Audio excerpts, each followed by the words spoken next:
नेपाल में जिस तरह के हालात हैं, आर्मी को सड़कों पर डिप्लॉय करना पड़ा है। देश के प्रधानमंत्री पहले ही इस्तीफा दे चुके हैं। लेकिन इसके पीछे के कारण क्या है, फैक्टर क्या है? क्या बांग्लादेश का रेपुटेशन हो रहा है नेपाल में? ये सब समझने के लिए नेपाल के सबसे बड़े एक्सपर्ट, साउथ ईस्ट एशिया के एक्सपर्ट, राइटर और प्रोफेसर एस डी मुनी साहब हमसे जुड़ रहे हैं। तो मुनी साहब से जानते हैं कि नेपाल के जो ताजा हालात हैं उसके पीछे के कारण क्या है। सर, सबसे पहले आपसे समझना चाहेंगे कि जिस तरह से नेपाल के हालात हैं आज की तारीख में, उसके पीछे क्या आपको फैक्टर नजर आता है? क्योंकि एक तरह से काफी कुछ पैटर्न जो है वो बांग्लादेश की तरह दिख रहा है। देखिए, दोनों में फर्क है। एक तो बांग्लादेश से बहुत ज्यादा विध्वंसक हालात हैं नेपाल में। जिस तरह के वायलेंस हुए हैं, पर्सनल वायलेंस भी, और इंस्टीट्यूशंस को जैसे डैमेज किया गया। बांग्लादेश में भी पार्लियामेंट को डैमेज किया गया था, लेकिन यहाँ बहुत एक्सटेंसिव लेवल पे हुआ है। सुप्रीम कोर्ट भी है और सेक्रेटेरिएट भी है। तो मैं समझता हूँ कि स्थिति बांग्लादेश के पैटर्न पे है, लेकिन उससे थोड़ी ज्यादा भयानक है, ज्यादा गंभीर है। और उसके कारण तो पीछे जो युवा शक्ति है उसका आंदोलन है। लेकिन 8 और 9 के जो दो आंदोलन हुए हैं उसमें मुझे फर्क नजर आता है। 8 तारीख को जो आंदोलन हुआ था उसमें अटैक हुआ था। जो मुद्दे हैं जैसे करप्ट लीडरशिप है, उनका भाई नेपोटिज्म है, उनकी इनएफिशिएंसी है, लोगों में अशांति है, ये सब मुद्दे थे। सॉरी।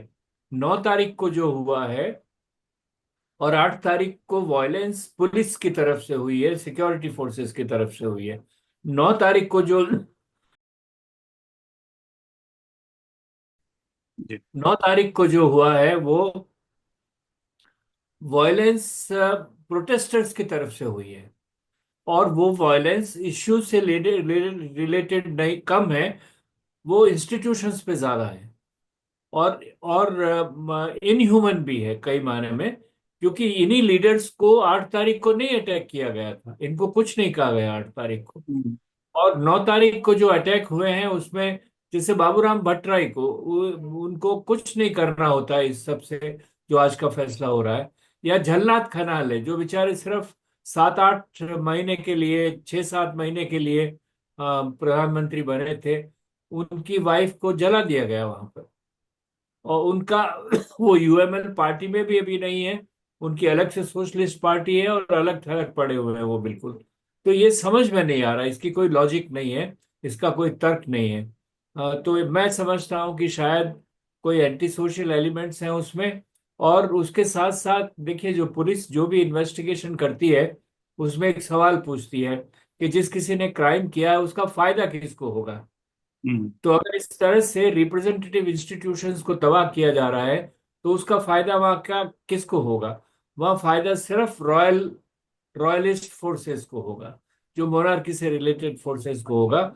लेकिन इसका इन्वेस्टिगेशन होना चाहिए। और एक और अजीब सी बात हुई है वो कि दूसरे दिन जो प्रोटेस्टर्स थे और जिन्होंने ये आग आग वगैरह जलाई है, उनके हाथ में शस्त्र थे। वो कहाँ से आए हैं? हथियार थे उनके पास, बंदूक थी उनके पास में। वो कहाँ से आए हैं? तो इसका इन्वेस्टिगेशन होके पता लगाना चाहिए। क्योंकि वो बाहर के लोग हैं, वो राजनीतिज्ञ नहीं हैं।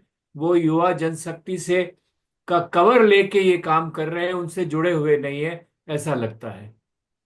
क्योंकि उन्होंने पार्लियामेंट के ऊपर अटैक किया, सुप्रीम कोर्ट के बिल्डिंग में घुस गए, तो ये सब तो किसी भी देश के संस्थागत इंस्टीट्यूशन होते हैं। अगर उसके ऊपर आप अटैक कर रहे हैं, अगर आपका पॉलिटिशियन से मतभेद है या उनके भ्रष्टाचार से आप नाराज हैं, जो जनजी जनरेशन का प्रोटेस्ट है, तो आप इंस्टीट्यूशन को क्यों अटैक करेंगे, उसकी बिल्डिंग को क्यों आग लगाएंगे? तो आपको लगता है कि इसके पीछे जो ढेर सारे लोग कह रहे हैं कि अमेरिका इन्वॉल्व है और अमेरिका एक पैटर्न के तहत अलग अलग देशों में वहाँ के जो डेमोक्रेटिक संस्थाएं हैं उस पर अटैक कर रहा है, वहाँ की सरकारों को बदल रहा है? ये संभावना से इनकार नहीं किया जा सकता, इसका कोई प्रमाण हमारे सामने नहीं है। क्योंकि जो उबाल आया है नेपाल में, वो वहाँ के लोगों लोगों से आया है। हालांकि कुछ हद तक मैंने सुना है कि बालेन शाह, जिसका नाम ऑल्टरनेटिव के लिए आ रहा है, उन्होंने भी किसी वक्त एक बयान दिया था कि सिंह दरबार में इतना भ्रष्टाचार है, सिंह दरबार को जला देना चाहिए। और उनसे ये सभी यूथ इंस्पायर हुए हैं बहुत सारे। तो मैंने इसीलिए कहा कि उसका इन्वेस्टिगेशन प्रॉपरली होना चाहिए कि किसने किया है। अब जहां तक अमेरिका की बात है, जो सोशल मीडिया को क्लोज किया गया था, उन सब के लिंक्स अमेरिका से, वो सब की सब इंस्टीट्यूशंस वहां से है। और मुझे कुछ लोगों ने ये भी बताया कि वहां पर एक जो ओपन सोसाइटी करके मूवमेंट जॉर्ज सोरोस का है, वो भी हम्म। शायद कहीं ना कहीं उसमें इन्वॉल्व था। और ये जो गुरुंग हैं, वो भी जो जिस तरह का इडियम इस्तेमाल करते हैं, वो वेस्टर्न से इन्फ्लुएंस्ड है। तो इसके बारे में कोई मैं पुख्ता बात नहीं बता सकता हूँ, लेकिन इस संभावना को हटाया नहीं जा सकता है, ये बात जरूर है। क्योंकि जैसा आप कह रहे हैं कि बांग्लादेश में भी अमेरिका का हाथ था, इनडायरेक्टली उनकी एजेंसीज का हाथ था। श्रीलंका में भी था। श्रीलंका में तो अमेरिकन एम्बेसडर डायरेक्टली जाके बात कर रही थी, वहां पर मौजूद भी थी, दिखाई भी देती थी। ये सब भी है।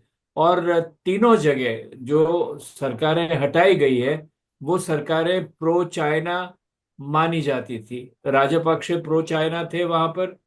बांग्लादेश में अमेरिकन के दृष्टिकोण से हसीना प्रो चाइना थी और उनके साथ में नहीं थी। और नेपाल में भी ओली की सरकार को प्रो चाइना माना जाता है।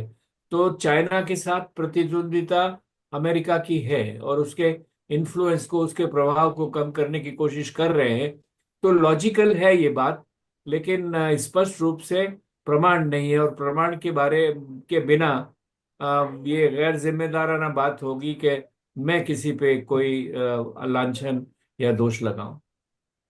आप इंडिया की डिप्लोमेसी के लिए क्या चैलेंज आपको दिखता है, क्योंकि भारत एक ऐसे नाजुक मोड़ पे खड़ा है जहां हमारे चाइना के साथ बहुत अच्छे संबंध नहीं है। अमेरिका के साथ हमारे संबंधों में एक थोड़ी सी जिसको गर्माहट थी वो कम हो गई है। आस पड़ोस के जो देश हैं वहां पे तख्ता पलट हो रहा है। तो भारत के लिए कितना बड़ा चैलेंज है आज की तारीख में? देखिए, भारत के लिए चैलेंज तो बहुत बड़ा है अगर सरकार यहाँ समझे तो। लेकिन सरकार की टेंडेंसी होती है to take things for granted कहीं ना कहीं पर। और खास तौर से जो पड़ोसी लोग हैं, उस पे सरकार सचेत तब होती है जो क्राइसिस आ जाती है, जैसे बांग्लादेश में आई और अब नेपाल में आई, तब वो सचेत हो जाती है, इसमें कोई दो राय नहीं है। लेकिन आम तौर से एक कॉम्प्लेसेंट एटीट्यूड है कि ये अपने ही पड़ोसी है, छोटे देश है, हम देख लेंगे उसको, किसी न किसी तरीके से हो जाएगा। लेकिन जो हालत अभी नेपाल में है, नेपाल की अस्थिरता भारत के लिए ठीक नहीं है। बहुत सारे भारतीय लोग हैं वहां पर, उनको अभी भी कहा गया है कि आप सावधानी से रहें, उन पे अटैक हो सकता है। भारत का इन्वेस्टमेंट है वहां पर, उन पे अटैक हो सकता है। और वहां की इंस्टेबिलिटी से उनके ऊपर सीधा असर पड़ता है। बहुत सारे लोग वहां से चल के भारत में आते हैं, इसीलिए हमने अपना जो सीमा है उसको बंद कर रखा है कि किसी को आने नहीं दे, ताकि ज्यादा लोग। और माओस्ट रिवॉल्यूशन के वक्त में, इंसर्जेंसी के वक्त में भी बहुत सारे लोग आ गए थे, तो ये भी है। और दूसरी सबसे बड़ी ये बात है कि जब भी कोई इस तरह का कलह होता है, इस तरह की इंस्टेबिलिटी होती है, तो बाहर की शक्तियां, चाहे वो चीन हो, अमेरिका हो, कोई भी और हो, जो भारत के हितों के मुताबिक नहीं हो, वो उसमें उलझ जाती है, और उससे भी भारत का नुकसान होता है। और उसके अलावा अगर हम वाकई विश्व में कुछ अपनी भूमिका अदा करना चाहते हैं, तो पड़ोसियों के साथ अगर सीधे संबंध नहीं होंगे, तो वो बात आगे नहीं बढ़ेगी। और मेरा ये पूरा मानना है कि जो नेबरहुड फर्स्ट की नीति चलाई थी, बहुत अच्छी थी, बहुत ईमानदारी से उसको शुरू किया गया, लेकिन बहुत ही जल्दी वो नीति डगमगा गई। और इसी बीच में हमने देखा कि चाहे मालदीव्स हो, चाहे बांग्लादेश हो, चाहे श्रीलंका हो, अब नेपाल हो, सभी जगह भारत तनाव का सामना कर रहा है वहां पर।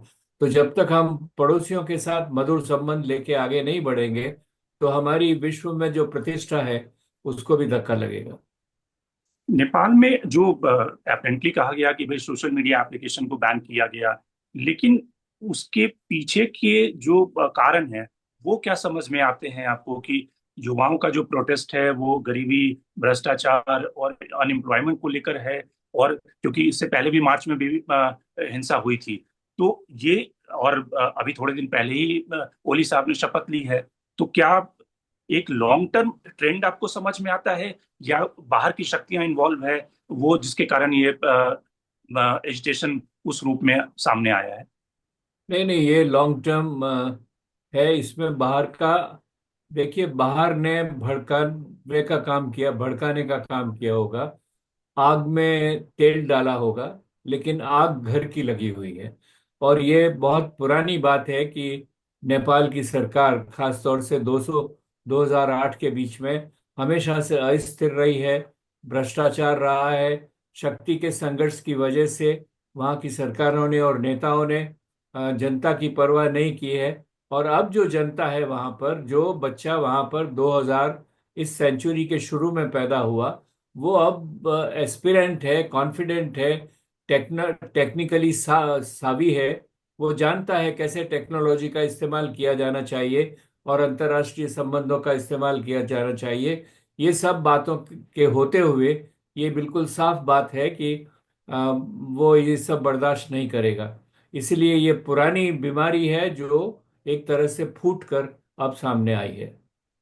एक अंतिम सवाल प्रोफेसर मुनि की, जिस एक ट्रेंड का आपने जिक्र किया कि वहाँ की राजशाही जो है, जो मोनार्की है, हो सकता है उनका भी हाथ हो, क्योंकि जो प्रोटेस्टर थे उन्होंने जो जेल से जिस पार्टी के नेता को रिहा कराया है, वो भी कहीं ना कहीं एक ट्रेंड को दिखाता है कि वो राजशाही के समर्थक रहे हैं, उस पार्टी के नेता। अब उसमें कुछ लोग थे जिन्होंने, जो राजशाही से जुड़े हुए हैं, और उन्होंने इस आंदोलन का समर्थन किया, पहले दिन से समर्थन किया। वह एक व्यक्ति है परसाई, जो बहुत रॉयलिस्ट है। उसने बिल्कुल। साफ कहा कि हम इसमें भाग लेंगे। तो ये कोई बात छुपी नहीं है। और नेपाल से जैसी मुझे सूचना मिल रही है कि जो आगजनी वगैरह में घरों को तोड़ने और आग लगाने में शामिल थे, वो लोग भी बाहर के लगते हैं, वो वहाँ के नौजवान नहीं लगते हैं। और वो लोग एक भगवा किस्म के, खास तौर से रंग के स्कार्फ वगैरह पहने थे, जो अक्सर राजावादी लोग पहनते हैं। तो ये सब उसके संकेत हैं। लेकिन मैं फिर कहूँगा कि मेरे पास पुख्ता प्रमाण नहीं है, इसलिए मैं आपसे ये इंफॉर्मेशन शेयर कर रहा हूँ। मैं दावा इसका जिम्मेदारी से नहीं कर सकता। बहुत बहुत धन्यवाद प्रोफेसर मोनी हमसे जुड़ने के लिए, और नेपाल के हालात पर अपनी एक्सपर्टीज और अपने कमेंट्स बताने के लिए। जिस तरह से नेपाल के हालात हैं, और भारत के लिए एक चिंता की बात है कि भारत के जो नेबरिंग कंट्री है वहां पर तख्ता पलट हो रहे हैं, पहले शेख हसीना और अब नेपाल की बारी है, श्रीलंका तो हो ही चुका है। तो ये भारत के लिए चिंता की बात है और भारत सरकार को इस पर ध्यान देने की जरूरत है। बहुत बहुत धन्यवाद। धन्यवाद। Thank you.